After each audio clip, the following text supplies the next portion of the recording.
So, Matt, you're doing the editing this week, right? Nope. I know.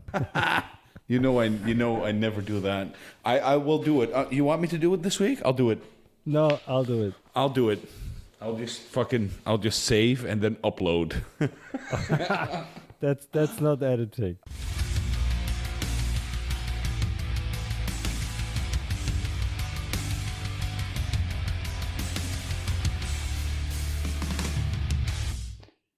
You're listening to the Work for a Euro podcast. The best podcast. What's up, fuckers? Good evening. I'm supposed to be at a knife show. Oh, Lord, go ahead. Why? I'm supposed to be at Ipsit's knife show in Austria, but they got canceled because they're afraid of some rain. They think it's going to get flooded, so they shut it down. Oh, it's outside? No, it's inside on a hill. Fucking I don't know how hell. it's going to flood. Shit.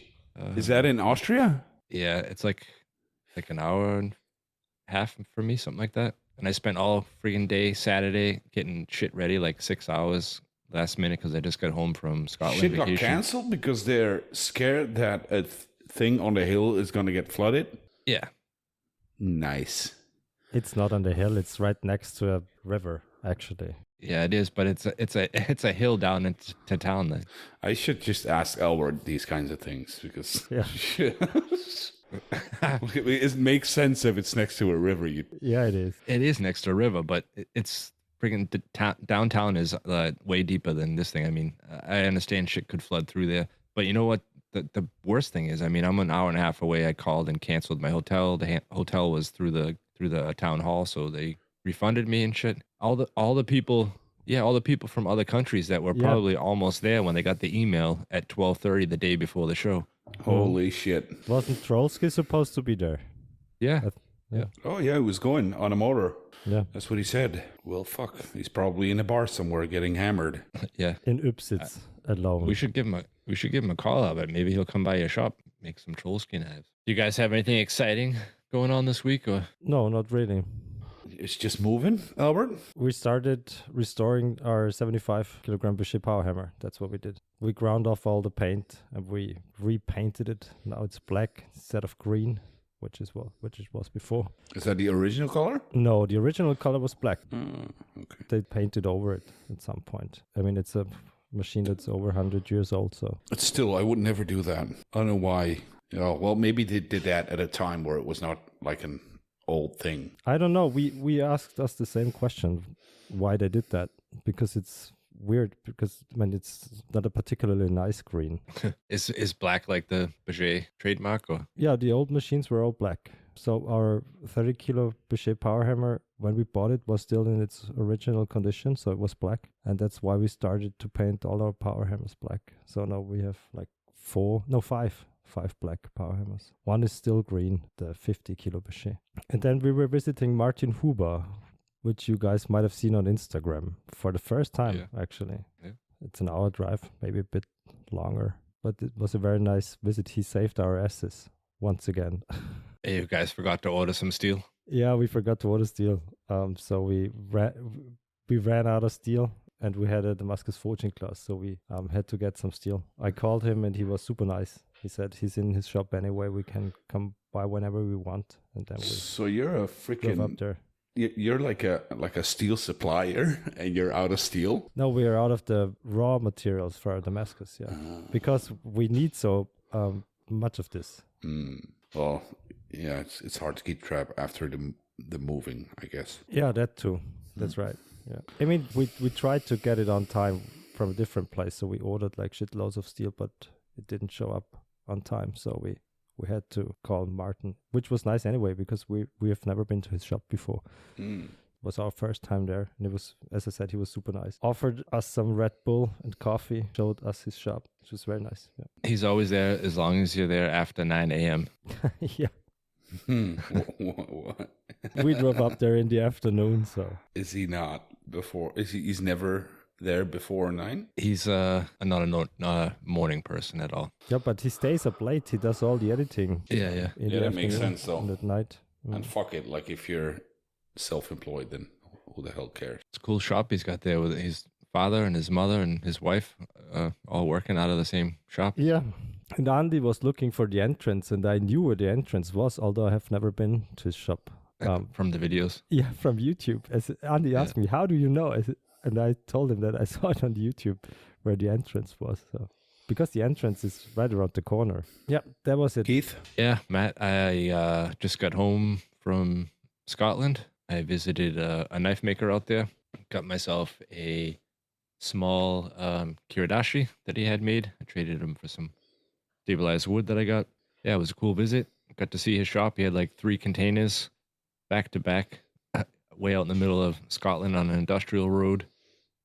He's been doing it for full time for like 5 years now, and he says he's like one of 2 full-time knife makers. I guess the laws are kind of strict out there, but I think we're gonna have him on as a guest, so I don't want to give away too much of the stuff that he talked about with me. Don't spill the beans. We'll have him on there soon. And we have some entries for the pelican paste giveaway that we were gonna do. Oh, really? Ah, nice. Some crappy ones, but there was a couple of good ones. Do you want to play them? Yeah, I'll play one right now, and we'll introduce our guest because he's also tied in with Pelican Paste, and maybe we'll play another one later. I have 2 good ones nice. here. Okay, good. All right, let's do the first one. It's a little bit long, and Albert might have to edit out some wind noise, but it's a good one. I think we should listen to it. So here it goes. Hi everyone, my name is Phil. I'm from Fremantle, WA, Western Australia, just below Perth. I just wanted to drop a quick little message to tell you all how fucking amazing Pelican Paste is. Yeah, of course, all my knives and cutting boards are in prime condition because of it, but something really funny and actually amazing happened. Pelican Paste saved my life. Me and a couple of my mates were fiddling with our boomerangs in the outback for fun when my idiot bogan friend Joe massively fucked up a throw. And his boomerang came right at me. I was like, oh no, this thing is going to hit me. And that will be a massive problem because we use sharpened boomerangs to cut through trees and branches. That was going to hurt. Well, not me. There was a pack of Pelican Paste in the little pocket of my blouse, and that's where the boomerang hit me. It bounced right back, and absolutely no damage was done whatsoever. So not only this stuff is amazing, the packaging saves lives. Thank you, Pelican Paste, for saving mine, and cheers. What the fuck? Anybody know who that was? I have no idea. Matt, you got no idea? No. All right. Well, tell us. Do you know? No. I like to keep you hanging. Why don't you introduce our guest? Mr. Noah Bloomberg. How dare you, Bloomberg? It's your own joke. Fair enough. That was a long time ago. That's a deep cut, man. Yeah, well, I remember stuff. Good for you, man. Hey, I also was going to do the Pelican Paste read. I just haven't had a chance to record it yet. Can I give it a go? Of course. Yeah, because I think we don't have any winners yet. I think there's a couple of good ones, but not what we're looking for. Well, I think that one was pretty good. I mean, saving lives is pretty impressive. But here we go. This is mine right here. WFI Europe is sponsored by Pelican Paste Premium Hardening Wax. 100% food safe and all natural, Pelican Paste is the best way to protect and enhance your blades. Whether you prefer hard wax, soft wax, or Pelican oil, they have it all. Also, check out their new Shop Hand Salve and Grit Soap to keep your hands working as hard as you do. They even have personalized tins so you can have your logo on the tins you send out with your blades. Go to pelicanpaste.com or check them out on social media for all your needs. Also, please note that no pelicans were harmed in the making of this product. Like Boom. a professional. Is that your own read? What the fuck? First take. First take. That was my first attempt. What do you think? I was gonna talk about maybe like how they milk the pelicans to get the pelican oil, but I figured that might be a little bit too far, But I had to slip in the thing about no pelicans being harmed in the making of the product because Travis, as much as I love you, man, it's kind of weird that it's Pelican Paste, and I get why you did it. We had Travis on our show to talk about it because he's a buddy of ours, and I absolutely love the product. But I have to admit, it's a little weird that it's Pelican Paste because it just gives the implication, It's all about the implication. I mean, it could be Pelican Piss, like one of the other sponsors of your show. Gator Piss. Yeah, I mean, Coy's got the marketing, man. So if he comes up with an idea, he's going to run with it. Would I call one of my products Gator Piss? No, but he did, and you know what? Everybody talks about it, so you can't argue with it. It works. It works, yeah. So is anyone going to tell me who the fuck that was? You should know this. Come on. Come on, please. It almost sounded like a fake Australian accent. It didn't really sound. Yeah, right. Yeah. The way he said, "Oh no," it was like Yeah, exactly. Oh no, I can't get that out of my head. No, it's Matt, like he's very close to you. what the hell? Closer than you might think. I mean, you lived with him for like the first 25 years of your life, probably. This is not true. No it is. way. It's your, No, it's your it's brother. not. No, it's not. Oh yeah. Actually, no way. That's not. So- is it really? Yeah, so Matt's father, Jan, I met him for the first time at the knife show in Solingen that we went to together, messaged me, and he's like, so if I send something to you, is Matt going to be able to see it? I'm like, well, he can, but he never looks at any of our stuff online, so send it anyway, and he sent it to me. And Holy fucking shit. Your brother did the read, and I'm like, I don't know anything about your brother, but I thought maybe he like lived in Australia or something. And he's like, no, that's a fake accent. He just made it up. Jesus Christ. That's pretty funny. Insane. That's insane. Well, it was very weird. Well, I didn't. As soon as he recognize him. said, oh no. Yeah, that. Jesus Christ. I don't know Okay. how many Australian listeners you guys have, but I'm pretty sure they all picked up on it immediately. Yeah. Yeah. I bet. It took me a couple sentences before I Shark was like, kangaroo. I don't know. He doesn't even fucking know what a kangaroo is. Good stuff. Okay, cool. Fucking yeah. my dad going behind my back with this shit. Legend. Legendary. Yeah. So Noah, you just did a video recently on a new knife line that you're doing. You want to tell us a little bit about it? Absolutely, man. Yeah. So I just released a very small knife, which is something that I've been working on for a long time. All my knives, if I actually make more than one of them, I usually name them something to do with like the area that I live in. So I live in the town of Eniat, and the road that I live right next to is called Eniat River Road, and it goes up the Eniat River. Obviously. And so all my knives are named after canyons, creeks, everything that shoots off of the Eniat because of, obviously I'm Eniat River Forge. So I kind of just decided to keep it all synced. And so I have things like the Tyee, and the Stilicho is one of my favorite canyons. It's where I shot my first deer up the Eniat River Road. So it's a pretty special place in my life. So I named this one the Stilicho because it's a hunting knife. I've gone through a bunch of different like EDC designs over the last couple of years, and I was just never really like fully happy with any of them. They were fine, but I just never was like really happy with, and it had a lot to do with the process, just being able to repeat something and get them all as close to the exact same as possible to where they were all, very uniform and repeatable. And so the research and the time that I spent putting into this one had a lot to do with just the processes of manufacturing it in my small shop by myself and making something that I was really, really proud of, that I could make a lot of for a lower price point than some of my custom work. I forge my own Damascus. I try and make some high-end kitchen stuff. But customers for high-end, Damascus kitchen knives are not quite as frequent as people who hunt. I live in an area where there's a lot of hunters, a lot of fishing. So this is kind of the beginning of a new line of knives that I want to do that are all going to be stock removal, stainless knives that are easy to get into people's hands.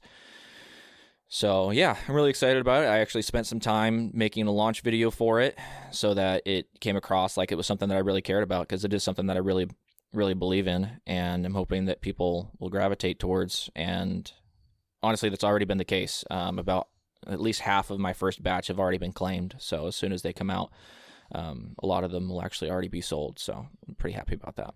Is that a regular thing when you put stuff online? It's not really, because I don't really do a whole lot of this.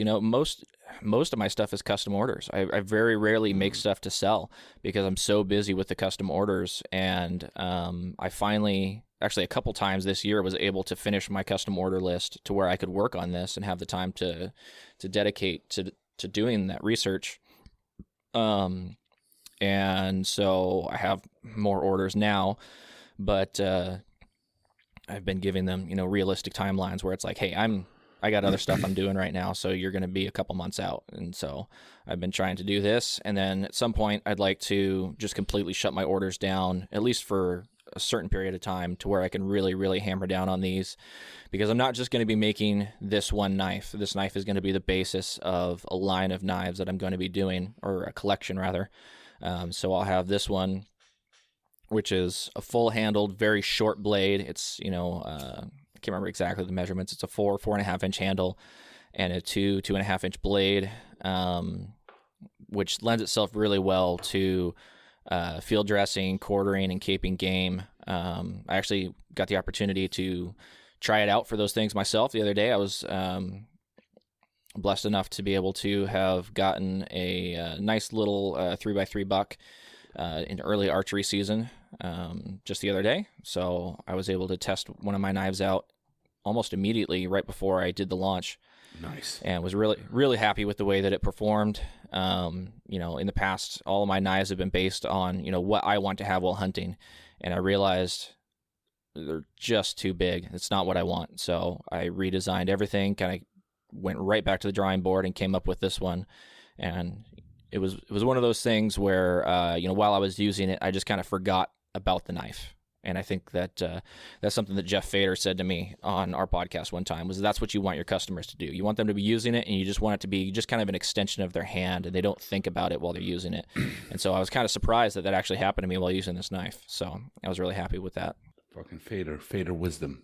Yeah, honestly, he was, it was something that he said in what's the word I'm looking for? He was disagreeing with me on my take on knives. And so when he said that, I was like, I'm not so sure about that. And then now that I've actually experienced it for myself, I realize, damn it, he was right. That's kind of what you want. Makes a lot of sense.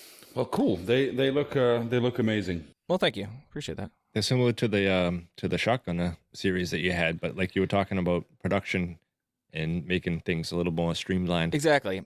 With the recessed handle on the shotgun, it looks like that was a lot of work to get everything lined up. And it was, and none of them were perfect, and it pissed me off, But that was something that I'd seen other people do, and I really liked the look of it. I just either don't have the tooling or the patience to be able to, to make it as perfect as I want it to be, and it defeats the goal of the knife. The goal of the knife is to be a low-priced, easy to make knife, and so having that exposed tang around the handle, it looks cool. But for an EDC, maybe that's fine. But for a hunting knife that you're going to be holding for, anywhere from 20 minutes to an hour, when you're breaking down game, it's not going to be comfortable in the long run. So that's why I went this route. And how did you manage to get the price down? Do you have the blanks water jet cut, or how do you do it? Not yet. That is going to be something that I do soon. But right now I am able to cut the blanks out of bars of 1.5 inch wide stock.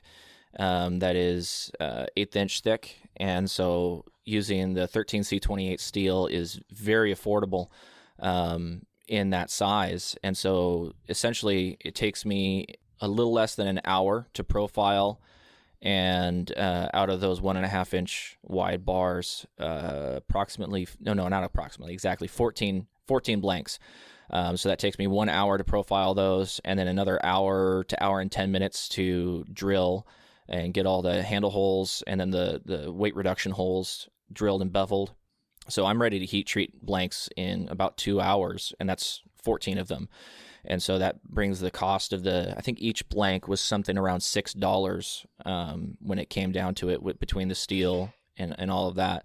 So if I'm only spending $6 on the blanks, if I get them water jet cut, I imagine I haven't priced everything out quite yet, and that's why I'm just kind of doing like an introduction price on these. It's going to be $195 each. But I mean, you have to factor in, all the other things. You've got the G10 for the handles. The handle bolts themselves are not cheap. The Kydex is fairly cheap, but I'm putting the Ulti clips on each of these sheaths, and those things are $11 a piece. So you buy 10 of those, and I mean, you're already at, over $100 just in clips. So factoring all those things down, and then of course the labor and the time that goes into it, and then the consumables like belts and the electricity to heat treat and all of that, factoring all that in, and just the fact that I'm using a tilting rest sort of bevel jig to keep all of the bevels consistent and faster to grind those bevels, really cuts down on the time, and it cuts down on the consumables to have to produce these. And the handle shaping, I forgot to mention the handle shaping. I was watching one of Dennis Tyrell's videos, and he was using a router to shape his handles, and so I went that route, and I bought a router and a table, and so all these handles are just bolted on. I've got all the depth set for the countersinking the screw heads, and then they all just get beveled right on the router, so they all get the exact perfect same consistent geometry on the handles all the way around. It's nice and simple. They're extremely comfortable, and very minimal hand sanding after they are beveled on the router. So really cuts down on time. It's G10 for handle material, right? Yes. How is G10 with the router bits? Insanely good. Yeah, so I will be doing a run of these using the new grip tech from Rock Solid Scales. That'll be coming up in the future. I did a test with those on a fillet knife that I made recently, and that stuff also routers extremely well. I was really kind of nervous about that because the grip tech's kind of like a rubbery sort of handle material, and so I wasn't sure how it would finish or how it would react to being hit on a router. But it worked really, really well. So at some point in the future, I'll be doing a drop of them with the grip tech, because I think that'd be a really great handle material to have for a hunting knife. Your hands get covered in blood, and they get slippery and all that kind of stuff. So I really like that handle material as well. I'm surprised with the routering that it doesn't melt the rubber and leave a chattery finish. It's insanely good. That grip tech is, I'm not sponsored by him or anything, but I met him at Blade. And I really, really like his handle material. It's a really innovative product that is shockingly good. I mean, you'd think it would have all sorts of challenges, having the rubberiness to it, difficulty finishing. It has no issues. It was incredibly easy to work with, and it's super stable, so you can bolt it directly. I mean, my thought process was, I kind of considered it maybe almost like a cork type substance, where you didn't want to bolt it to the tang because it might not hold up.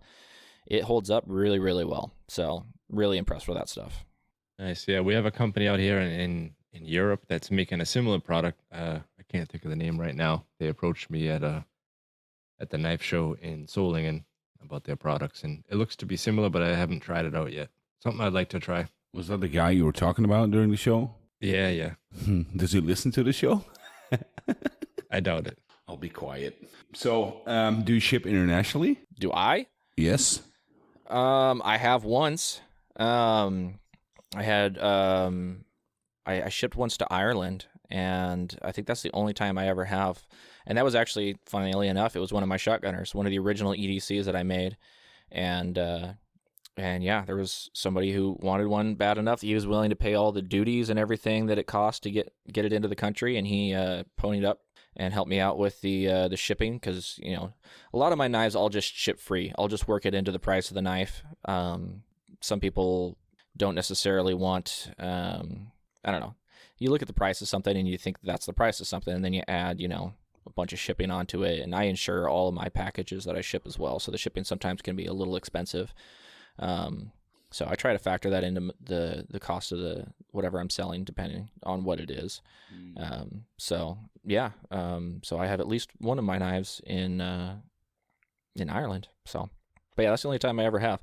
Yeah, that's hard out here. Shipping even within the EU is difficult. Like if you're a knife maker and you're trying to come up with prices to include the price of the shipping with your knife, It can be like if you're from Austria, you send it to Austria, it could be $5, or you could be sending it to Matt in the Netherlands, and it might cost you $15-20. That's without Yeah. insurance. Yeah. I've heard that. Yeah. It's it's such a crazy swing. I know. The Australian podcaster, whose name escapes me at the moment, he's always whining about shipping and stuff. Toby. That one. Fucking loser. The one Matt's always flipping shit to. He calls me every fucking Saturday now when he's bored. Does he really? Yeah, he is. He just sounds like he should be busy. Yeah. I mean, except I guess now he's shut down his business. Well, one of his businesses, which was kind of sad to hear. But yeah, I don't know. I'm not in Europe, so it's not like I've ever ordered anything from him. But I don't know. You want people you like to succeed, so I felt a little sad when he was closing that down. I think he's on a better path now for him. It seems like it. Yeah, I think so. Yeah, I think with the classes he's doing right now, he's gonna make out money wise at least better doing classes. And yeah, definitely having a knife shop sucks. Well, especially in the UK. I mean, yeah, I don't want to say a whole lot. Like I said, we're gonna have a guy on that's gonna talk all about it. But they were trying to introduce some crazy laws out there right now. Yeah. Yeah, I've heard about that. I watched a video just yesterday. I mean, shit, maybe it was this morning. There's some guy that was going around destroying those traffic cameras. It's pretty awesome. Yeah, it's just those laws are insane because they keep calling shit like a knife epidemic and a knife crime and a knife this and a knife that, and I'm like, it's not the fucking knife, idiots.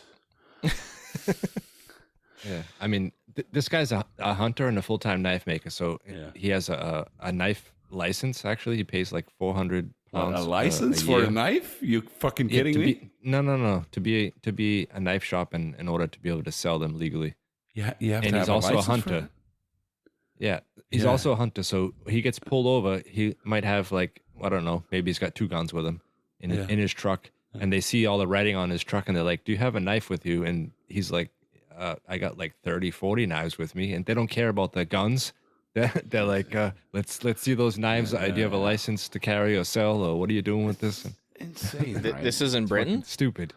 It's, yeah, in Scotland. Oh, in Scotland. Okay. Yeah. Someone That's should say awful. like, "Oh, isn't that all the same?" And then you'll piss a lot of people off. Yeah, it all, craziness. Well, it's the UK, so I mean, Or wait, are they? I mean, is that all still part of the? I don't know. I know that there was It's the all whole part Brexit of Great Brexit Britain, thing. I don't know. UK. Yeah, It's pretty much just a move from the politicians to make it look like they're actually doing something to correct the crime problem, which is not the knife problem, as we know. Oh, I know all about politicians pretending to do things to make themselves seem better. I'm an American. It's all over the place. Yeah. I know. Yeah, you guys rock with that shit. Do we though? I don't know. Yeah. Well, yes. Depends on the state, man. It's a state by state basis here, and some are better than others. And I think all your politicians are like acting is part of their DNA. Oh yeah, for sure. It used to be that we had politicians, and when I say used to be, I mean a long time ago, way before I was born, where George Washington never wanted to be president. They had to force him to be president, and that's like the best kind of leader is where you have somebody who doesn't want to be a leader, and we don't have that anymore. But that's okay. That's true. What else do you want to talk about? Something other than politics would be great. Politics are fine. Yeah, so Noah does like this little a couple of different skits or games on your podcast. Oh yeah. And I put together one, and this could bomb completely because I'm not sure how much you know about Europe. Europea. I'm gonna start speaking German in the middle of my sentence here. So I got a couple of questions. We're gonna kind of do it like which one's the real one and which one's the fake one, like you guys always do on your show. Okay. All right. All right. I dig we'll it. see how much you know. Matt and Albert will have to wait. Noah's going to give the first answer, and then you guys can give it a chance because you probably know a little bit more. Let's check if Albert's still alive first. Yeah, I am. I'm listening. Okay, good. Okay. So these are 3 news stories. One of them's true, and 2 of them are false. So we'll start off. Iceland to replace the electricity with geothermal hot springs for public energy. Iceland has announced a revolutionary plan to eliminate its reliance on traditional energy grids by converting all public energy to geothermal hot springs. All homes will be fitted with volcanic energy taps by 2035. The second one, Sweden runs out of garbage and imports trash from other countries. Sweden has become so efficient at recycling that the country has run out of garbage to incinerate for energy. To keep its waste-to-energy plant running, Sweden now imports trash from other countries, turning waste into electricity and heat. And the last one is for Matt. The Netherlands to flood itself once every 10 years to prove mastery over water. In a show of technological capabilities, the Dutch government has decided to flood the entire country once every decade. The Controlled National Flood Day will celebrate the Netherlands' advanced water management system, with all citizens advised to bring floaties. So we got Iceland's geothermal hot springs, Sweden runs out of garbage, and the Netherlands floods itself. Which one is right? Okay, well, luckily for myself, I actually do know a little bit about a few different countries. Genetically, I am Swedish, so I am well aware of how efficient the Swedes are, and I had already heard about them importing garbage from a lot of European countries, so I'm pretty sure that one's true. As far as Iceland using geothermal, that's something they've already done. They get energy from freaking volcanoes and stuff over there, so I'm not really all that surprised that they're putting forward an initiative to push that up a notch. The Netherlands, however, flooding itself, while hilarious, doesn't sound entirely believable to me. So I'm going to go with that one. But then everyone from Netherlands likes to tell you how great they are and how right. Right, they and are they all wear the time, and they wear wooden shoes. So I mean, it They're basically two boats under your feet. yeah. yeah. Does anyone actually still wear those? Like, is there like I some have them. traditional people? What? You actually have No, wooden shoes that you people still wear? in the countryside use them as work shoes. Yeah, You're joking. not everyone, but a lot of people. Around here, it's pretty common. They've never heard of Wellingtons before over there? Oh, I mean, they're pretty comfortable. No, they're not. Yeah, They're Yes, wood. yes, they are. You're not sneaking up on anyone. That's no, but you don't Clop, have clop, to, clop, because clop. Dutch people are just very straightforward. We don't need to sneak up on anyone. And if you're not comfortable wearing wooden shoes, it just means you're a pussy. So, all right. So Noah picked Sweden. What? No, Matt, Netherlands. Netherlands is the fake one. No, you should. There's one that you there have were to- two fake ones and one real one. You should pick the real one. Oh, there's two fake ones? Mm-hmm. Yeah. Oh, I misunderstood. Okay. Shoot. So only one of them's real? Mm-hmm. Yeah. I thought for sure that. Okay. Damn it. Okay, well, I'm going to still say Sweden's real. So, yeah. All right. Let's go with Sweden being real. I think you're right.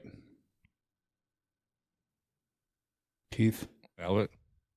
Yeah, Keith knows the answer, right? So, Yeah. I pick Iceland. No, Sweden. I think it's Sweden. All right. Well, I'm glad everybody didn't pick the same one, but Noah and Matt are correct. Good. Yes. Yay, because it that is very green of them. Yeah. That's Since actually 2017. They ran out of trash and they've been taking it. They should get some from China. They got plenty of shit. Don't we ship a shit ton there and then lose everything while shipping it there? That's how it ends up in the ocean. Mm-hmm. Yeah. And I it's very- remember when I growing up on the coast on the East Coast when I was younger and we used to go out like on fishing trips. There was actually like plaques on the boat that said after so many like feet out into sea you can throw this into the water, and after so many feet you can throw like plastic in the water. That's And then fucking there was some insane. kind of Yeah. like zone where it didn't matter what the fuck you threw in there. Yeah, it's just so. It was fucking crazy. Insane. That's awful, man. It's just I mean, it's not like that anymore. We ship it off to other countries that don't have those rules, and then we get the label like we're green. It's Right, It's yeah. fucking insane. Well, the Swedes, what they're doing is brilliant, because people are Yeah, of all course. still scared of like, oh, I'm just gonna burn a fucking hole in the ozone layer, and I don't know what else. But it's fucking bullshit. The air that comes off that, it's filtered, and it's they're very efficient with that. So they're actually just turning trash into power, which is brilliant. Yeah, they've been doing it for the last 8 years or so. Do and that it's working everywhere. Even Yes. fucking plastic, just burn it. Swedes are brilliant, man. Yeah, they are. Well, except for one or two things, but yeah, for the most part, Sweden's the place. I've actually been considering, like every so often, I'll be like scrolling Instagram, and it'll say Swedish house in the countryside, and it's like $60,000 US, and it's like this beautiful house out in this countryside. I'm like, dude, like, It's a I don't retirement think is that plan right still there. are the houses still that cheap there? I don't even I don't know. Don't think so. And it's on, it's Instagram, so who knows how true it is. It's just like, man, that's tempting. Go for it, man. I like Go pickled for it. herring. I'll eat it. That's fine. I'll move there. Oh man, that's a terrible challenge. Why? That fucking what's it called? The stuff that if you open the can and everyone in the room starts barfing. No, it's not that bad. Yeah, it's just pickled fish, man. That's all it is. Oh no, and it's not. But is that you don't know? You never seen the challenge? You talking about the lutefisk? I don't know the name, but it's just a rotten fish thing. Oh, okay. Yeah, they do. They have some practices that I probably wouldn't be We eat too herring as well. excited about. Yeah, herring's good, man. Yeah, it's a Dutch thing, but you Oh, is it? Seafood's telling good. me it's Swedish now, so it's all the same. Doesn't matter. Well, So, but yeah, we would never flood ourselves because we can't be flooded, you fucks. Yeah, but exactly, that's what it said. If you listened, they would do I it know. just to prove how great they were. I know. So I thought you might like that one. Yeah, I do. Do you have more? Or was this? Yeah, but I picked three that will. I mean, the Netherlands one was kind of questionable, but it wasn't a complete tank, at least. no, you did good. That was really, really good. The problem that I've been coming across lately is that there's been too many stories that sound fake that are they're absolutely real. So people will send me stuff for content for my show, and I'll be like, "Oh, perfect, that one's fake," and then I look it up, and it's absolutely real. And it's like, like 2 come weeks ago, on. 2 weeks ago or 3 weeks ago, if you would have did one like people are fucking eating, immigrants are eating and our dogs. cats and dogs, eating cats. everyone would be like, fuck off. And now it's just reality. The memes coming Yeah. from that are hilarious, though. Yeah. Oh yeah, It's fucking Lots of good great. memes. There's like a song now. Some DJ made a song out of it. Fucking they great. really? Yeah. of course. Even Trump saying, Yeah. It's brilliant. I love how the internet just goes insane on stuff like that. Well, it's great because I don't know if any of you guys did, but I tried to watch the debate that happened recently, and I turned it off after, I don't know, probably too long, maybe 15 or 20 minutes, and I was like, oh my gosh, I can't handle this. I got to turn it off. It's too depressing. Unbearable. It's unbearable. And then you get on the internet with like the next 2 or 3 days later, and everybody's making fun of it, and it's perfect. It's like that's what you got to do. When things are ridiculous, you just got to make fun of them, and it makes everything better. Yeah, I downloaded it to watch on the airplane, and I made it about 15 minutes, like you said. That was it. But what like I just can't. It's just so ridiculous. I can't even. The fact that I'm just gonna talk about it. Fuck if Here we go. people Fine. don't like All right. politics, but the fact that they This is don't your even show, not mine. I fucking don't care. mention like they will talk about January 6th and they will bring that up, but they do not bring up that the former president of the United States was almost assassinated is insane to me. Well, it's not insane to me, but that's because I live here, and so I just kind of know what to expect. But it's pretty obvious to anyone who is moderately objective that the news media isn't It's so far news gone, man. anymore. It's so far It's gone. not news anymore. No. And so you can watch your supposedly objective, which is left wing. You can watch that, and then you can watch your right wing news, and then you can kind of form your own opinions based on what the two are saying. because the left wing is covering stories that the right aren't covering, and the right is covering stories that the left isn't covering. And then, but I think unfortunately, the right, even the right mainstream media is not. That would have been far left 20 years ago. Sure. Yeah, I see what you mean. Yeah, the whole. It's like that meme that Elon posted because he considers himself to be liberal. Sorry if I'm speaking for you here, Elon. But then there's this graph that just goes further to the left, and then the line in the middle just moves, and so it's moved past Elon, and so now he's considered right wing just because he's not as far left as other people. Mm-hmm. Yep. Did I say that correctly, Keith? I mean, Elon. I didn't want to speak for you. You were the one that was posting the memes, right? I was posting memes.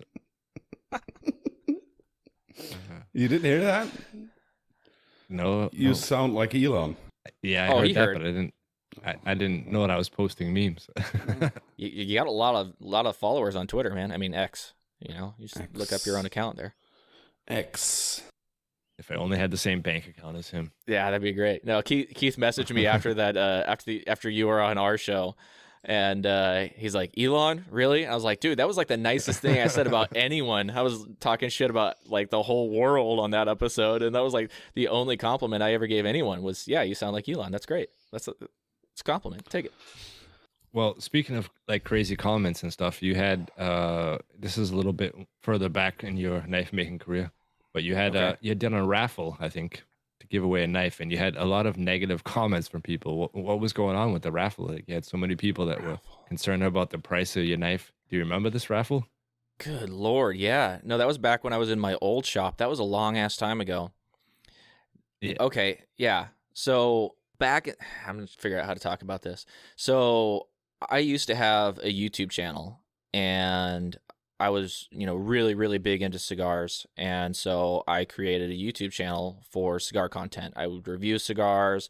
I try and like make funny content around, cigars. I lit a cigar off of a flaming arrow. I lit a cigar off of a welding torch, just silly stuff like that. And I realized pretty quickly that YouTube is a freaking nasty, nasty place. And like just the comments that you get were just, I couldn't handle it, I really, shout out to people like Honor who just, Honor Kaglar, who just, makes fun of the people who are hating him in the comments and stuff. But at the time, I just couldn't handle it. So I just kind of stepped away. And then I started getting into knife making. And it was like, oh my gosh, like there's this community and like everybody supports each other. Everybody's positive. Like everybody's helpful. This is crazy. And so then I did this raffle post. And it was the first time I'd ever done a raffle, and the post for the raffle went beyond the knife making community. And it was like the first time on Instagram that I had ever gotten like a bunch of just like nasty comments, and they were, basically like, why don't you just sell it and just like, you should just sell it and give the money to charity, or why would I buy a $10 ticket when I'm probably not going to buy the knife, or this or that, just a bunch of shit. And I was like, all right, well, here we go. I'm going to learn from the other guys who just troll their commenters.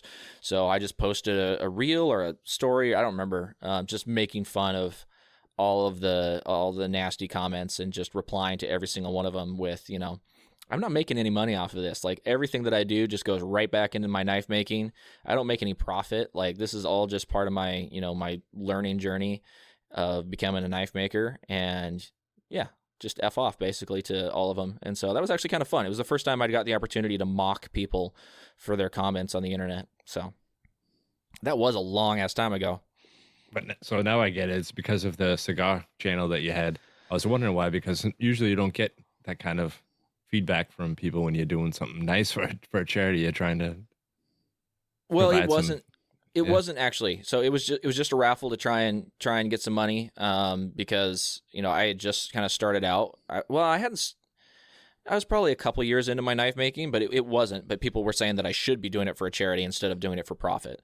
And so yeah, I just had like this bitter taste in my mouth from all the nasty comments I used to get from YouTube and doing the cigar channel. So it reared its ugly head on my knife making side, and I'm like, all right, I'm going to take this head on, call these people out.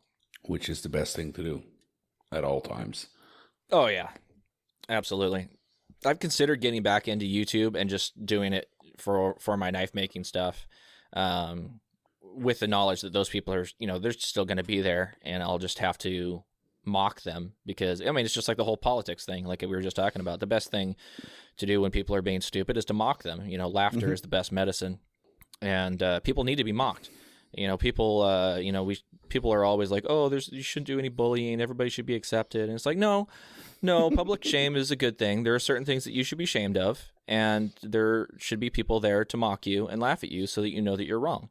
And nasty comments online, I think, are a great place to start. Amen.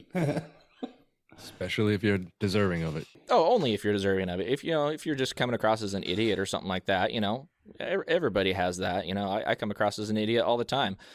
I have my own podcast. Do you think I actually sound intelligent all the time? No way.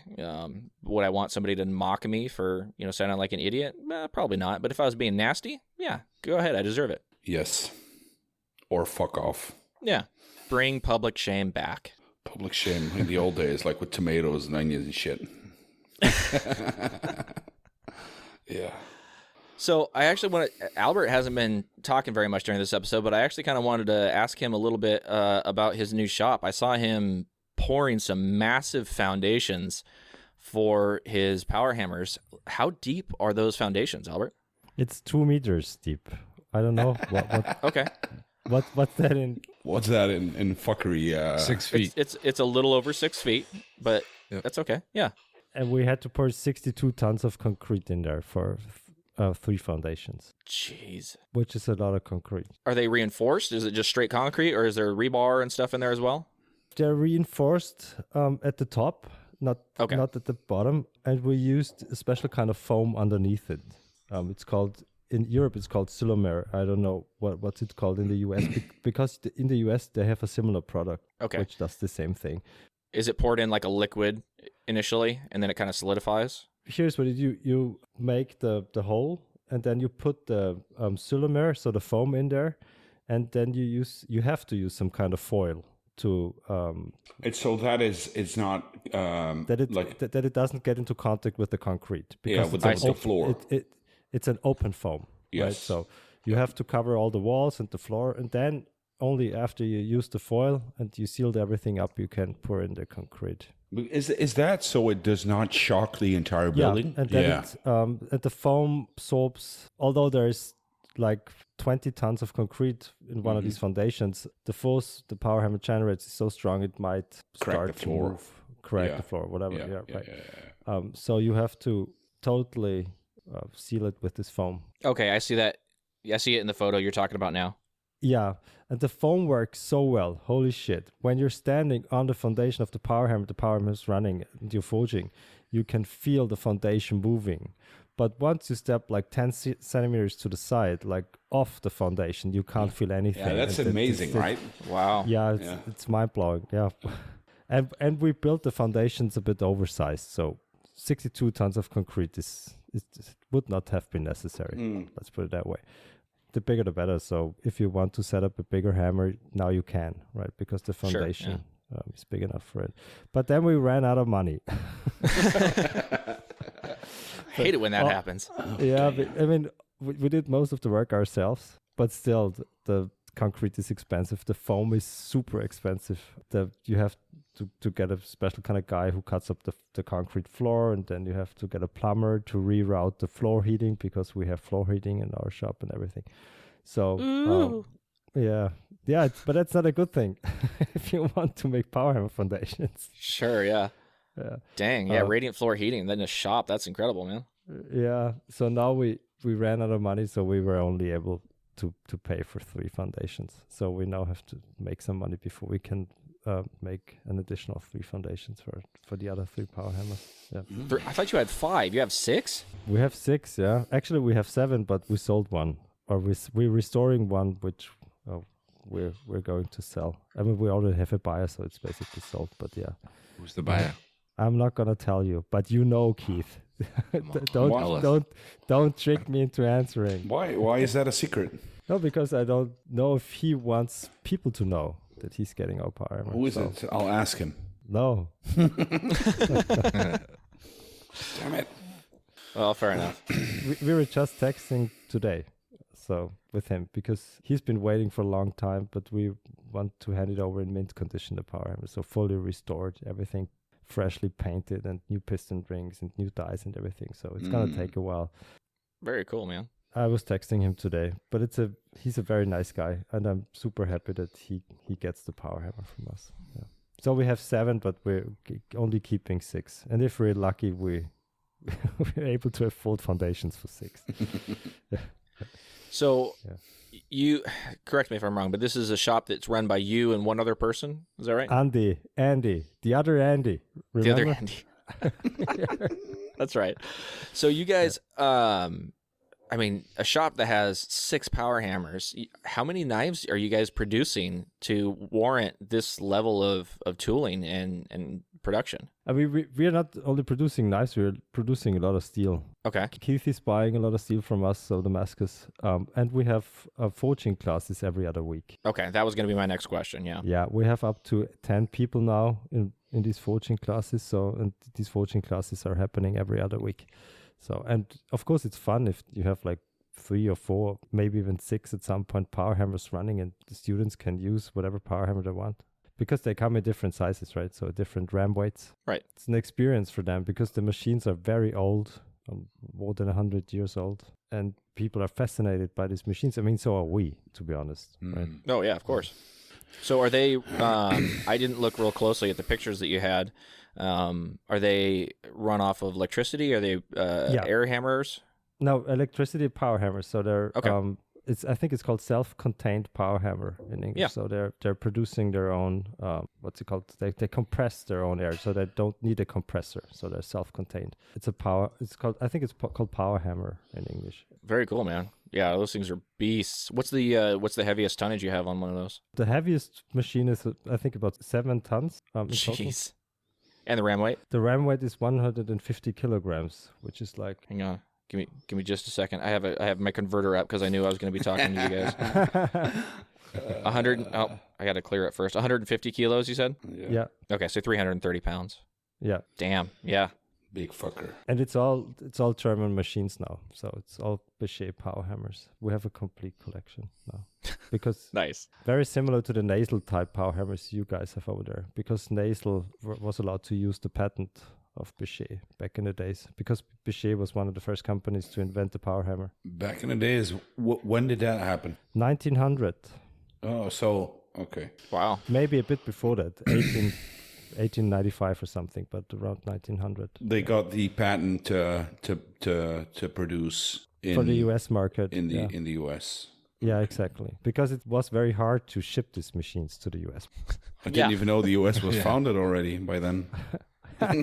Shut up. Unbelievable. They come in very different sizes. I mean, the power hammers we use for forging are actually very small power hammers. Even the 150 kilogram Bechet power hammer is a very small hammer, but they come in ram weights up to 1 ton or maybe even 2 or 5 tons. And they're huge. So it might have actually been impossible to ship these things back in the days. It might be even impossible. Like literally today, impossible. Yeah. Yeah, literally impossible. Yeah. I don't know. I mean, how do you, these machines, they can weigh up like 100 tons or something. How do you ship 100 tons? Or how do you move a machine that weighs 100 tons? Well, you should ask the Egyptians. Yeah, they built pyramids somehow. Yeah. I don't think they built them, but okay. But there wasn't an ocean in between, I guess. So. True. So who built the pyramids then? That's a good question. That's a really good question. I don't think the Egyptian did that. You should ask Ryan. He knows the answer. You're the one with like bringing up conspiracy theories. Let's hear your theory. I think a civilization that was lost did that. The Akanakis? No, I don't have a name for them, but it was before the Younger Dryas impact. Well, the Egyptians lasted quite a long time, so I mean, you can't really say, oh, hey, it was before the Egyptians. It could have just been the early Egyptians who. Whatever you call it, but I don't think that. Like I believe, but maybe I'm talking out of my. No, I think I'm pretty correct on this. That we wouldn't even be able to do it now the way that those things are built.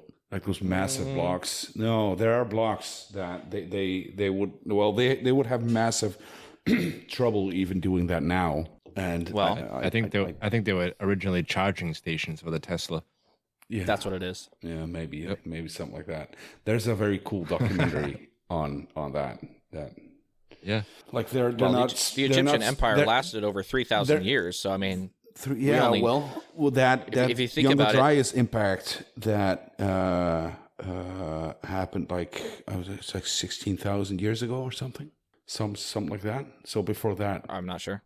yeah, I think they're. What's they're a lot interesting older. about the Egyptians is that some of the pottery that they have recovered is made out of such hard rock and with such precision that some of it couldn't be recreated today. I'm not sure where I stand on the whole pyramid thing, like you were saying, but some of the pottery is so uniform. They have these pots that they were recovered that are within like a few thousandths of an inch in the run out of the circumference of the pots. They're so incredibly precise. They have no idea how they were created. It's pretty insane. There's a show on Netflix called Ancient Apocalypse, and Of course there is. yeah, well, it's that guy, and the fact that he's canceled, he's banned from Egypt. He can't do like research anymore. Yeah, I've seen that. Yeah, I've seen that. it's Graham Hancock. It's very. Because he like disagrees with all the. Well, no, he's not necessarily disagreeing, but the fact that they just don't let him in there anymore is just very telling, because it's and he's been called a fucking pseudoscientist for I don't know since the 90s or something, just because he has a different, not like a different proposition. He's not even claiming shit. He's just asking questions. He's questioning the established Narrative. scientists. Yeah.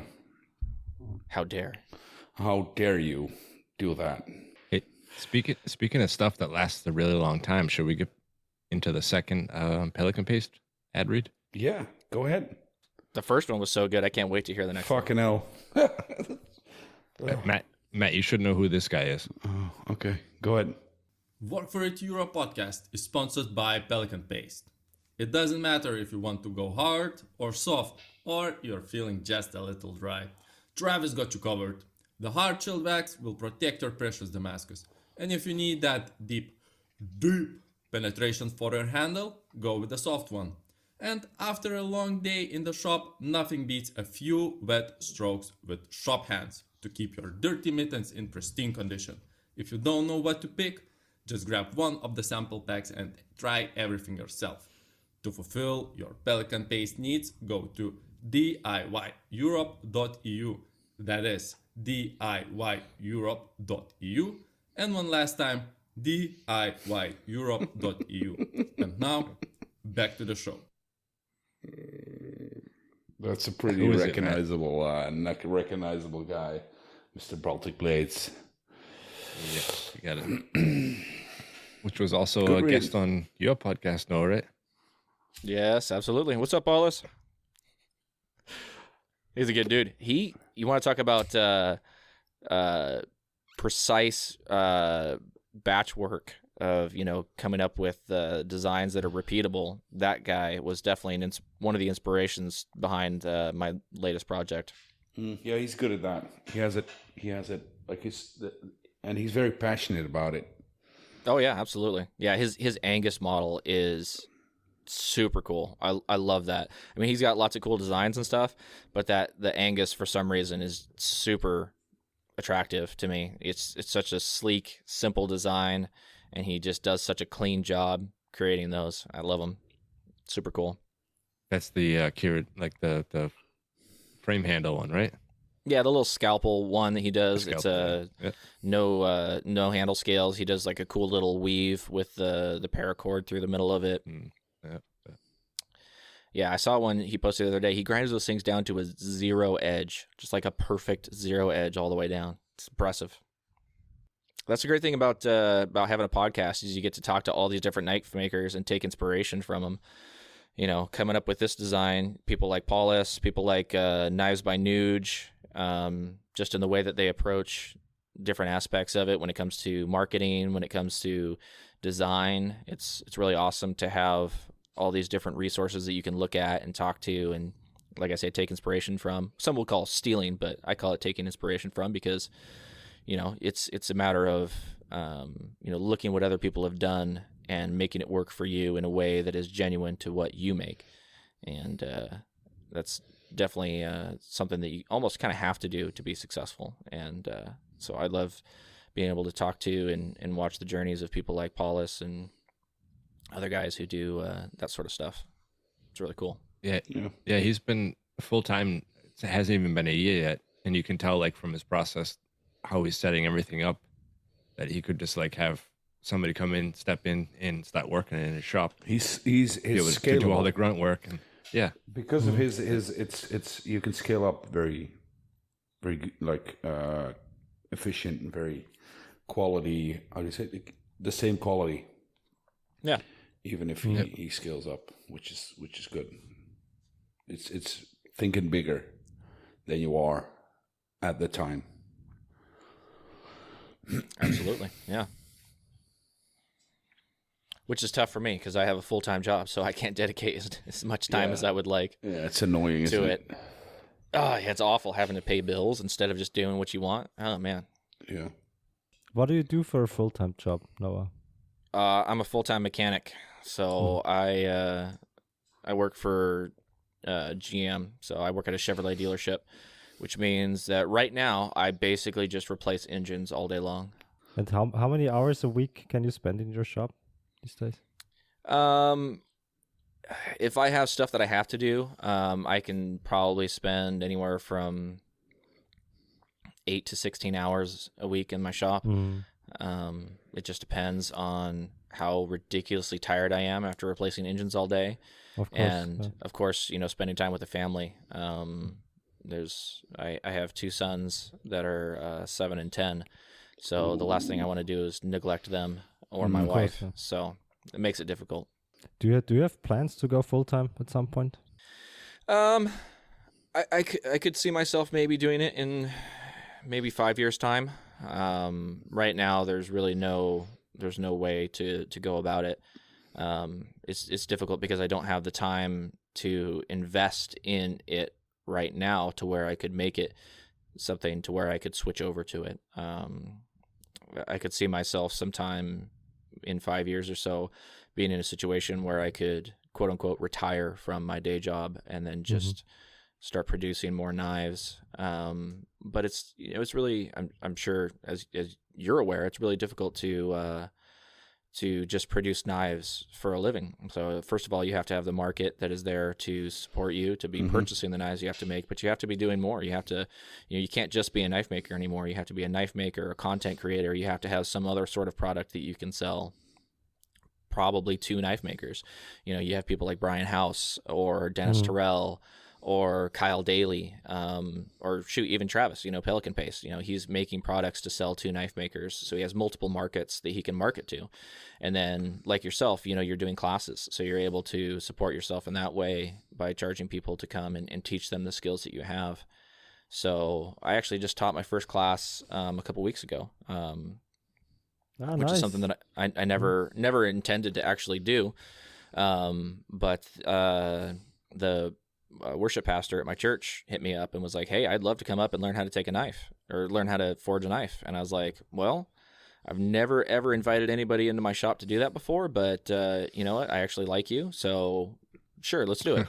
And so he came out and we just spent a day and we just did the classic railroad spike knife, just something that's nice, and it's nice, forgiving metal, easy to forge, and just did like a 1-day thing out of it. Did a torch temper. And it was actually a lot of fun. It's difficult because if you've never done that before, there's so many things that you do in your shop by yourself instinctively. You don't really think about doing them, you just do them. And so finding a way to explain what you're doing and explain how to, get somebody else to do it the exact same way that you're doing it is something you don't really know about until you try it. That's a good point. That's the hardest thing when you're doing classes. explaining something that's very obvious to you, Right. and not forgetting to explain it Without Yes. being sarcastic. Yeah, without being For sure. Yeah. Yeah. But I actually, I have some benefits and some I don't know what you call opportunities to get better, because historically I have been a fairly good teacher. Previous jobs that I had before this, I frequently found myself in teaching roles. My day job right now, I've had a couple of different apprentices. Up until very recently, I had one probably for about 6 months. And so it comes fairly naturally to me. It's just I've never done it in that setting before. So it was, interesting because I'm always by myself in my shop. So that was a little bit of a, you just kind of have to switch on the teaching mode. But the other thing is that I am what most people would call rather introverted. I don't mind talking to people. I can talk to people and I could be good at it. But it just zaps a different kind of energy out of me than physical labor does. And so I just get mentally exhausted really, really quick. So I think it's just like anything though, it's a skill that you have to learn. And so it's something that I'm working on personally for myself. The more you do something, the more you'll get better at it. And so forcing myself to be in uncomfortable situations is something that I have to do in order to learn and get better at it. People say, oh, I'm this way, or oh, I'm that way. And it's like, well, no, that's what you're used to. If you trained yourself, you could be a different way. So that's something that I'm trying to do, is to train myself basically not to be an introvert to that extent, to where I can't handle talking to people. I can't handle explaining things to people. Trying to learn that skill of being able to do that without being exhausted. And it's going to be a process just like anything else. That's a good mindset. Put yourself in an uncomfortable position. Just make yourself do it. I think it's essential. It is. I think that people who, say that they are a certain way and that people have to accept them for that way that they are not only selfish, but short-sighted. I think that looking at Facts. everything... Well, I think that if, people are always trying to convince themselves that they're happy the way that they are, and maybe they just aren't. Maybe the situation that you have put yourself in isn't the best situation that you need to be in, and maybe you need to learn how to move through that or move out of that. And so that's something that I've always seen in myself, is that I have opportunities and practice. There's really no excuse. There's no other way other than practice. If you want to become a better knife maker, what do? You make more knives. If you want to be a better mechanic, what do? You fix more cars, and you learn all the different systems on them, and you learn how to do it. And so why would your mental training be any different? If you don't want to be introverted, you have to practice being in social settings, and you have to force yourself to do it. And you will get better. It's just a part of life, It's just the way that it is. Are you doing more of these classes now? I don't have anything lined up right now. I am definitely open to it. The only issue that I have is that I don't have any insurance for that sort of a thing. So if I was to take on any other classes or any students, I would have to either work towards figuring out insurance for my shop and liability insurance, because the last thing I want to do is have somebody smash their finger in my press and try and sue me for it. In the land of the suing. Nope. Yeah, exactly. Yeah. It's a very big thing here in America. Mm-hmm. So either finding people that I trust not to do that, or looking for something along those lines to where I could do a Saturday class and feel comfortable doing it, and charge people a reasonable amount to make it worth my while. I mean, we have our students sign like a paper that says that they're not going to sue us, and if they hurt themselves, it's their own fault. So sure, that's very good. So, but surely you still have some sort of insurance on your building, or we have it. Yeah, but it's not too expensive. I mean, I think it's different over here. I think, Albert. Yeah, I think definitely. I think it's cheaper, right? Over here, it's pretty basic here. It's like a company insurance type thing. Even with the liability and everything, it's not. Yeah, it's not I mean, our insurance costs like 150 euros a month. Yeah, so. And the whole thing is insured up to, I don't know, 10 Yeah. million euros or something. So Sure. So, Albert, question for you. shoot. If, like, it just came up to me, like, if you had to, like, are you a knife maker or steel maker? If you had to choose. Both. Or tool maker. Yeah. Or two. Wow, that's a difficult question. I know. Why do I have to choose? I'm just curious. Husband, father, doctor. If I had to choose. So it's either bladesmith, steelmaker. I'll phrase it differently. Or philosopher. What if one of the two sides of your business, and you could choose which one would be like massively successful, and you can make a shit ton of money of it? Wow, fuck, that's difficult. But if I say knives, it's gonna be Damascus knives, right? So I can still make steel. Yeah, well, that's a good Okay, one. then it's Yeah. No, knives. stainless Easy. steel only. No. And you have to buy Get the rid of the steel. power hammers. It's all stock removal. If I still can forge, then it's Yeah, then that's a it's good knives. point. That's a good point. if I'm not allowed to forge anymore, then it's steel. So that's the answer. So if I had to, if it's either So stock removal, it's- stainless steel knives, or It's the forging you enjoy the most. yeah, like every Yeah. bladesmith does, right? Or Absolutely. almost everything. Yeah, I mean that's the fun part. Yeah. Making the knife out of the steel is the hard part. Yep. Okay. Yeah, that's where Coy Baker got his start. Was he actually started making knives, and then he realized all he wanted to do was make the steel, and that's how Baker Forge and Tool exists. Is because he just Yeah. decided to start selling the Damascus. Yeah, he had like a whole pile of Damascus blanks, right? Knife blanks. and Yep. He never finished them. So You kept making blanks. yeah, he That's just why- kept yeah. making blanks. Yeah. Yeah, I'll make a knife out of that later. Yeah. Well, I mean, that's what happens to a lot of knife makers. We jarret out a bunch of blades, and then I don't know if you guys are familiar with that term, but profiling Yeah. blades is referred to as jarreting, and they all get profiled out, and then I don't want to finish that, or you get like I'll just get like one or two more before I turn on the oven to heat treat all of them at once, and then sooner than you realize you end up with just a pile of knives that Yeah. aren't finished. It happens. Speaking of Coy Baker, how about we go through the Patreon supporters? We have 17 supporters so far supporting the podcast. If you guys want to help, you can join us on patreon.com. You can find us on the WFI Europe podcast.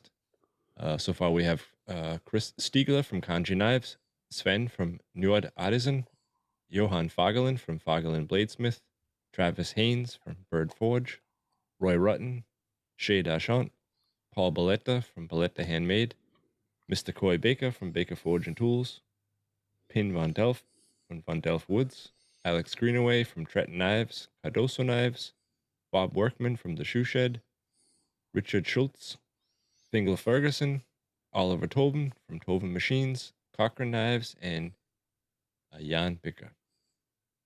Mr. Jan Speaking Bicker. of Paul, speaking of Paul Balletta, you guys, he left us. I don't know if you Yep. know. He moved he's gone. back to the UK. He's Yeah. gone, Well, man. not He back, called but me. He moved to the UK. He called me the other day. He lost the springs on both of his revolutions during the move, and he couldn't find the right ones. That's shitty. So you sold him a new one, a whole new grinder. No, I just yeah, just buy 2 new grinders, man. Yeah, I don't sell springs, just buy grinders. Nope. I just told him where to look because it's a little tricky. But if you know where to look, you can find them. But yeah, he moved, so he's gone. Not in Europe anymore. Yep. Well, Wait, Taking care of the them. UK isn't considered Europe? Is it? I'm an American. We consider you all to be Europeans. They're all, across the pond. You are all Europeans. Yeah. I mean, I mean, a few no hundred one years even ago. said it. He was Swedish. Yeah. exactly. Well, let's not get into that.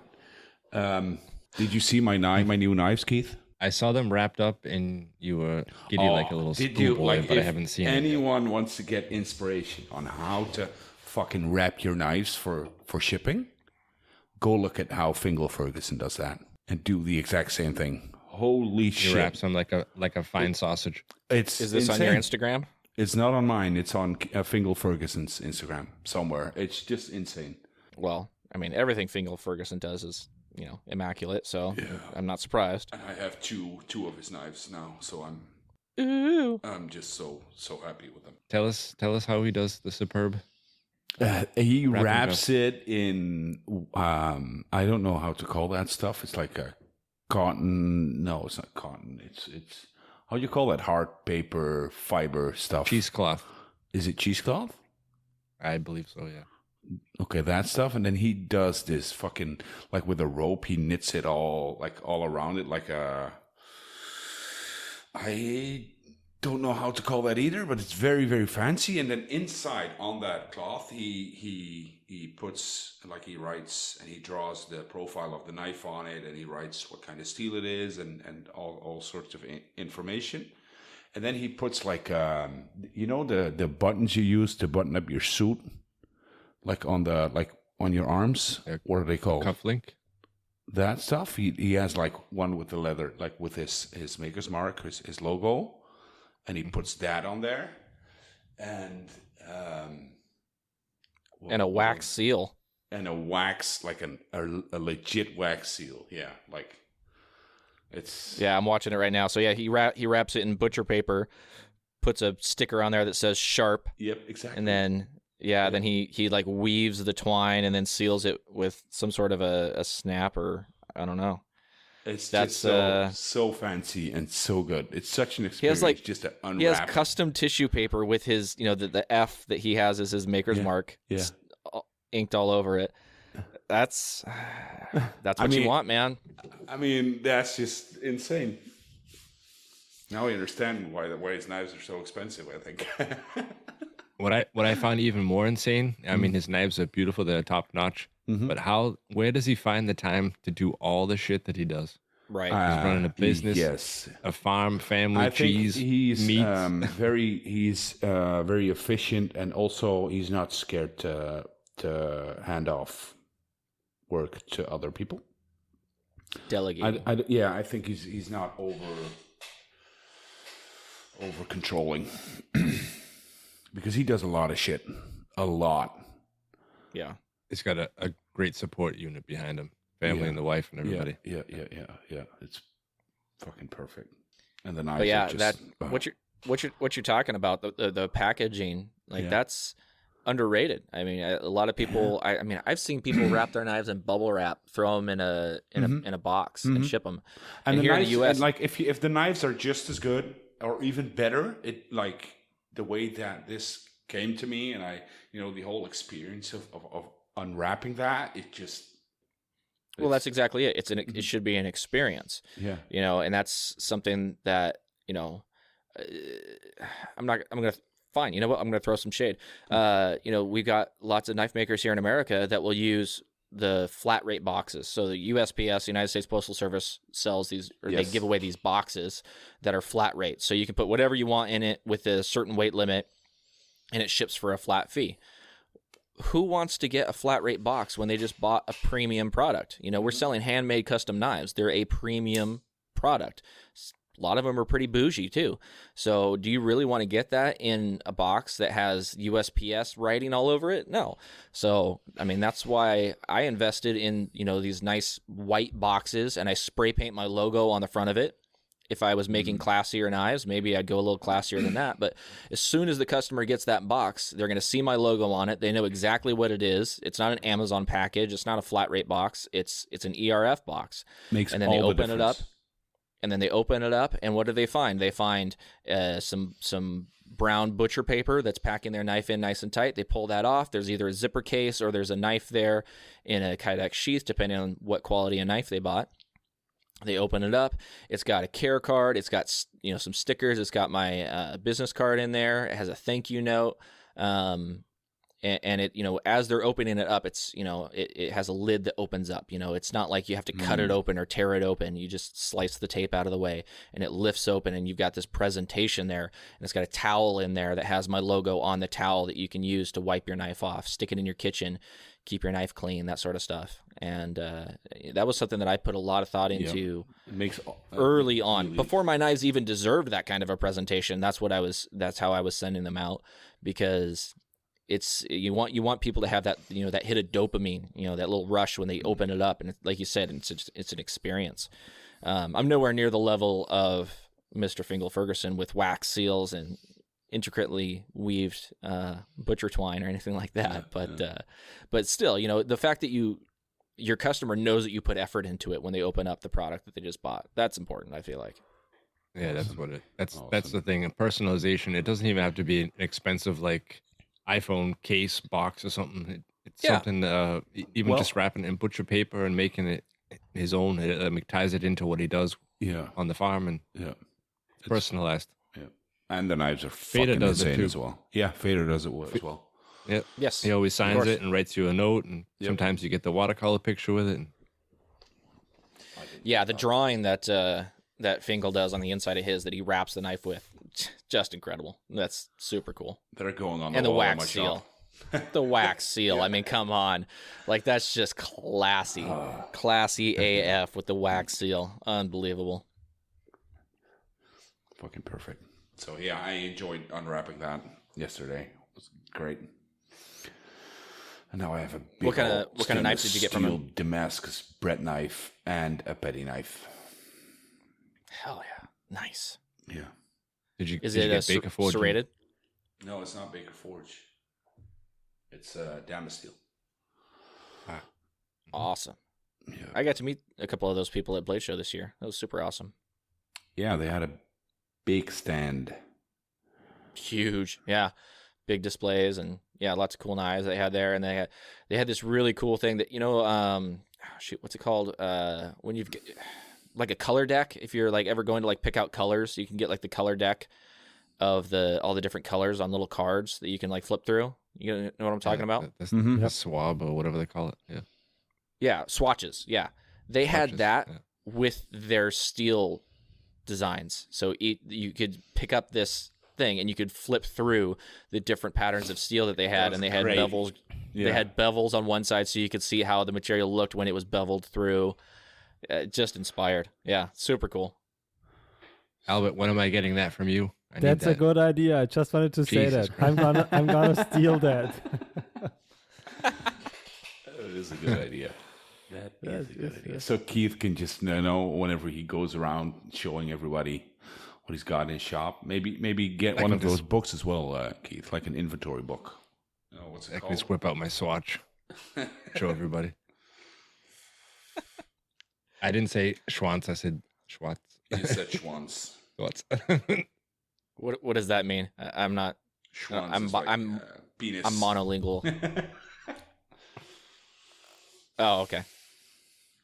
It's like the angry version of penis. The angry version? Is that like calling somebody a dick in English or what? Yeah. Yeah. Mm-hmm. Okay. Exactly. Yeah. Mm-hmm. Yeah. Yep. Gotcha. All right. Well, there we go. I learned something from this. There you go. I told this many times. This is an educational podcast. You can learn something.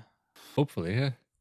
So, Noah, you got your own podcast. You talk to millions of people already, but you tend, when you have your own podcast, not to like push your stuff out there. Is there anything other than the Stilico knife that you are working on that you want to share with some of our listeners? Do you have any new projects coming up or anything exciting to tell us? Yeah. So, it's difficult for me because I mostly do custom one-offs. But I recently finished a feather Damascus chef that had a few different new things for me. It's a hintang with a brass bolster that I use brass black to kind of blacken the bolster up, and did like a koa wood handle on. I meant to put it up on my website for sale, and then I totally forgot about it. I've been so distracted by other things. But I do have that feather Damascus knife available, along with just like a regular fillet with the Grip Tech knives, Grip Tech handles I was talking about. I've got that up available. Aside from that, I'm going to be going with this the Stilico design. I'm going to be creating a line of knives because as knife makers and knife users, we know that one knife is never everything that you need. There's always the right tool for the right job.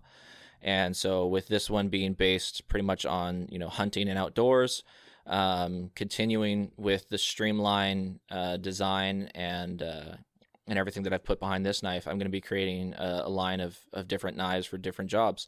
So the first one to come out is this Stilico Skinner, which can be used as an EDC. But the next one is going to be the Stilico Fillet, which is going to be kind of like a fillet, but also like a boning knife. When you're breaking down game, having a nice long, thin knife is almost essential.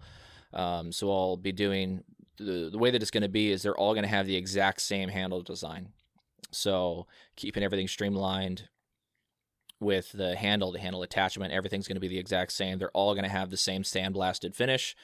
So the next one will be the Stilico Fillet, which is going to be like a short, 6.5 inch probably blade, but it's going to have that exact same handle profile. So if you like the Stilico and the way that it feels, the Stilico Fillet is going to be the exact same. And then after that, I'll be doing the Stilico Camp Knife, which is going to be essentially the same as the Skinner, but with a longer blade. For those guys who like a longer hunting knife, I personally don't. I feel like having a shorter knife is easier to control, but a lot of people do. So it'll be the Stilico Camp Knife. It's, like I say, essentially the same, just with a longer blade profile. And then lastly, I'm going to be creating what I'm going to call like a Camp Chef. So, a lot of my chef knives, I do a lot of intricate handle work. I like facets. I like making a handle that's really going to mold into the hand of the person using it and be able to be used in a lot of different grips. This is just going to be that exact same handle. So it's going to be bolt-on scales. It's not going to have any pins. It's not going to have any fancy Koa wood handles or anything like that. It's just going to be a down and dirty, regular, basic camp style kitchen knife. So coming up soon, I'll have those 4 products, and it's going to be the Stilico collection of these 4 knives that are all stock removal stainless knives that I can manufacture easily and get knives in people's hands. And I'm really excited to be releasing all of those. I'll have similar release videos as the one that I did for all of those when I get them done. Like I say, so far I haven't even released this batch, and most of them have been claimed. So I feel pretty good about moving forward in this direction where I'm able to produce knives that are affordable, easy to produce, and then hopefully I'll be able to have these things in stock where people can just buy them right off my website, and I could focus on the high-end custom Damascus knives that I really, really enjoy making, the things that, I can spend hours forging and, know that investment time is going to be worth it in the end, and then I can enjoy the forging the way that it, when I started this, I started it because I want to enjoy the forging. That's what I do. It's like a drug for me. I get high when I'm forging. It's so much fun to be, messing around with hot steel. And so making these things in a very time efficient way is going to allow me to spend more time doing what I love, I hope, which is the forging aspect of it. But coming up very soon, hopefully within the next couple of months, I'll have all of those released. And people can look at those on my website. You can follow me online, any@riverforge, and underscores between the words. And my website is any@riverforge.square.site, because I have the free version. It's not just .com, but you can just Google any@riverforge and it'll pop up. And you can check those out. I should be creating a newsletter soon. I haven't done it quite yet, but my goal is to have a newsletter up and running so that people can get early access to my drops through my newsletter. Just based on how fast these ones are going, I feel like that's probably the best thing to do. And that way people can stay updated with where I'm at in my different processes, because as we all know, social media lately hasn't been the most consistent for letting your followers know what you're doing. So, and it's also the newsletter. I think that's very underrated, because a customer, like a new customer, getting a new customer is way harder than getting a customer to buy something again.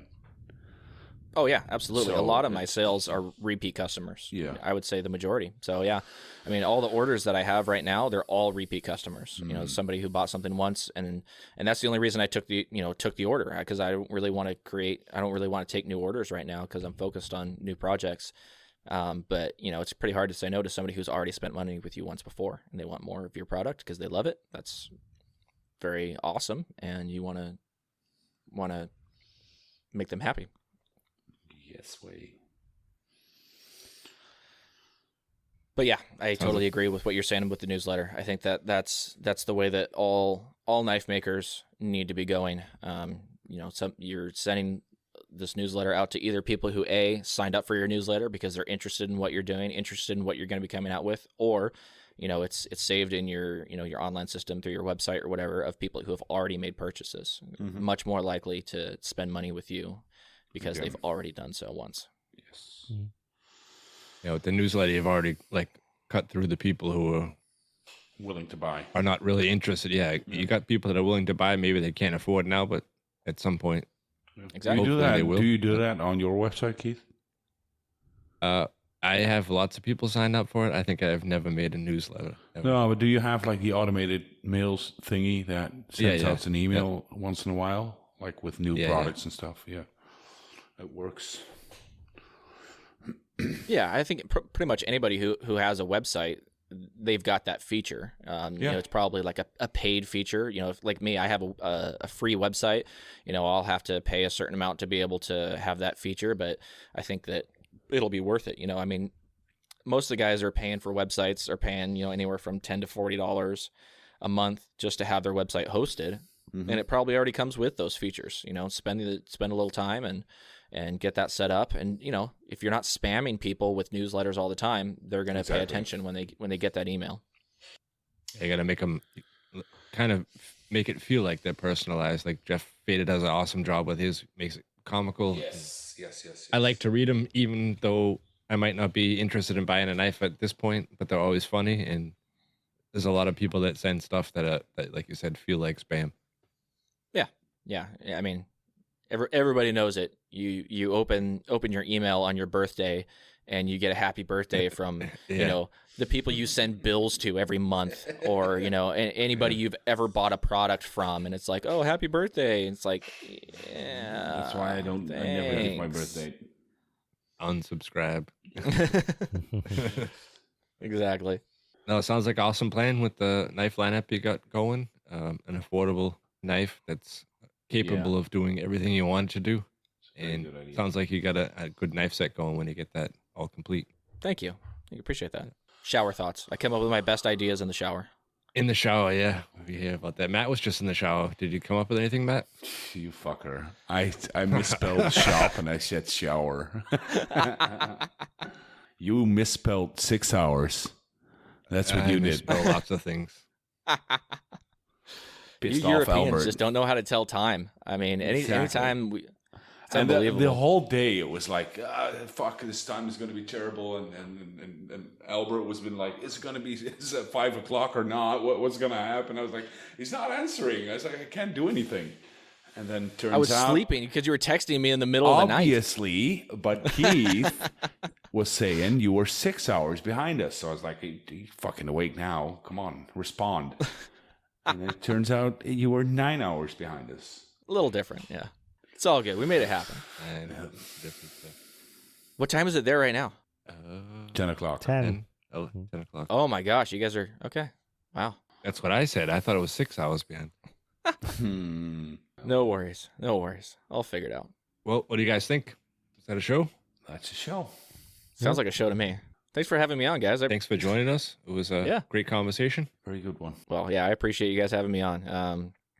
Not very often that I get to go on shows other than my own, so it's a little weird, but I do enjoy it. Weird? So, it's crazy weird. I don't have any responsibility. I'm just here, just like talking. I don't have to interview somebody and come up with interesting questions. I just, I don't know that, and I can't see you guys. I'm used to being able to see the people who are on the podcast, so it makes everything different. So, but yeah, like I said, I really appreciate you guys taking the time to have me on, and it's a good time. Appreciate it. Nice. All right, guys. Thanks again to all the Patreon supporters and Noah for joining us on this episode, and we will talk to you guys next week. Bye. Titties. Bye. Oh, too soon. Too soon, man. Too soon. Too soon.